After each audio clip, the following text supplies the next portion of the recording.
로마서 8장 현대인 성경. 그러므로 이제 그리스도 예수님을 믿는 사람들에게는 유죄 판결이 없습니다. 이것은 그리스도 예수님을 통해서 생명을 주시는 성령님의 능력이 죄와 죽음의 굴레에서 여러분을 해방시켜 주셨기 때문입니다. 우리의 타락한 성품 때문에 율법이 연약하여 할 수 없는 그것을 하나님은 하셨습니다. 하나님께서는 죄의 문제를 해결하시기 위해 자기 아들을 죄 많은 인간의 모양으로 보내시고 우리의 죄값을 그에게 담당시키신 것입니다. 그것은 육신을 따라 살지 않고 성령님을 따라 사는 우리에게 율법의 요구를 이루기 위한 것입니다. 육신을 따라 사는 사람은 육신의 일을 생각하지만 성령님을 따라 사는 사람은 성령님의 일을 생각합니다. 육적인 생각은 죽음을 뜻하고 영적인 생각은 생명과 평안을 뜻합니다. 육적인 사람은 하나님의 법에 복종하지도 않고 또 복종할 수도 없기 때문에 하나님과 원수가 되고 맙니다. 육신의 지배를 받는 사람은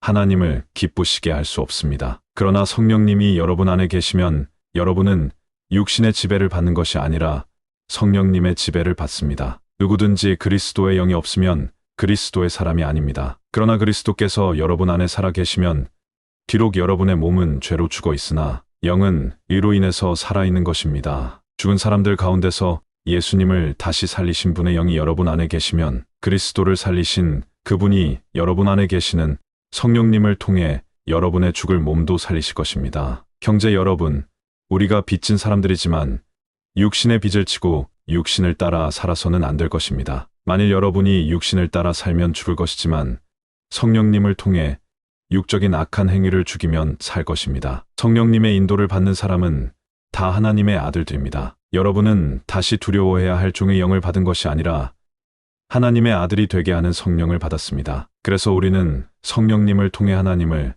나의 아버지라고 부릅니다. 바로 그 성령님이 우리 영과 함께 우리가 하나님의 자녀라는 사실을 증거하십니다. 우리가 하나님의 자녀라면 하나님의 상속자로서 그리스도와 공동 상속인이 되는 것입니다. 그러므로 우리가 그리스도와 함께 영광을 받으려면 그분과 함께 고난도 받아야 합니다. 지금 우리가 받는 고난은 앞으로 우리에게 나타날 영광과 전혀 비교가 되지 않는다고 생각합니다. 모든 피조물들은 하나님의 아들들이 나타나기를 애타게 기다리고 있습니다. 피조물이 헛된 것에 복종한 것은 스스로 할 것이 아니라 하나님께서 그렇게 하신 것입니다. 그래서 그것들도 썩어질 것의 종살이에서 벗어나 하나님의 아들들이 누리는 영광스러운 자유를 누리게 하려는 것입니다. 우리는 지금까지 모든 피조물들이 함께 신음하며 고통당하는 것을 알고 있습니다. 이것뿐만 아니라 성령을 첫 열매로 받은 우리까지도 속으로 신음하며 하나님의 아들이 되는 것, 곧 우리 몸이 구원받기를 갈망합니다. 우리는 이 희망 가운데서 구원을 받았습니다. 그러나 보이는 희망은 희망이 아닙니다. 눈앞에 보고 있는 것을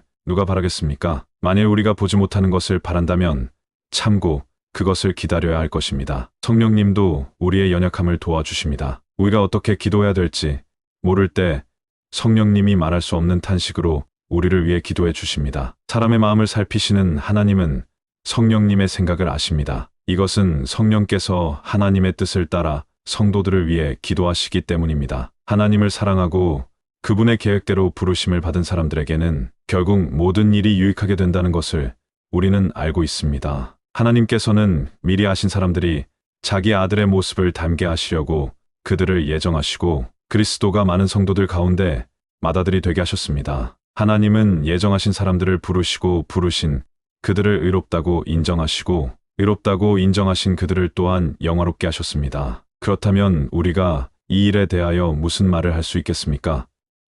만일 하나님이 우리 편이시라면 누가 감히 우리를 대항할 수 있겠습니까? 자기 아들까지도 아끼지 않으시고 우리 모든 사람을 위해 내어주신 하나님이 어찌 그 아들과 함께 다른 모든 것도 우리에게 아낌없이 주시지 않겠습니까? 하나님이 택하신 사람들을 누가 감히 고발하겠습니까?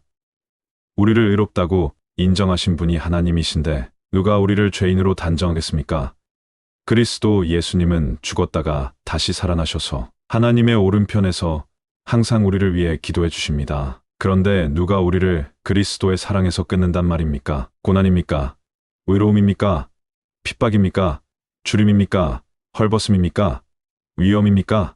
칼입니까? 이것은 성경이 우리가 주를 위해 하루 종일 죽음의 위험을 당하고 도살장의 양 같은 취급을 받습니다. 라고 한 말씀과 같습니다. 그러나 우리를 사랑하시는 그리스도를 통해 우리는 이 모든 것을 거뜬히 이깁니다. 그러므로 죽음이나 생명이나 천사들이나 지옥의 권세나 현재 일이나 장래 일이나 능력이나 높은 것이나 깊은 것이나 그 밖에 그 어떤 피조물도 우리 주 그리스도 예수님 안에 있는 하나님의 사랑에서 우리를 끊을 수 없다고 확신합니다.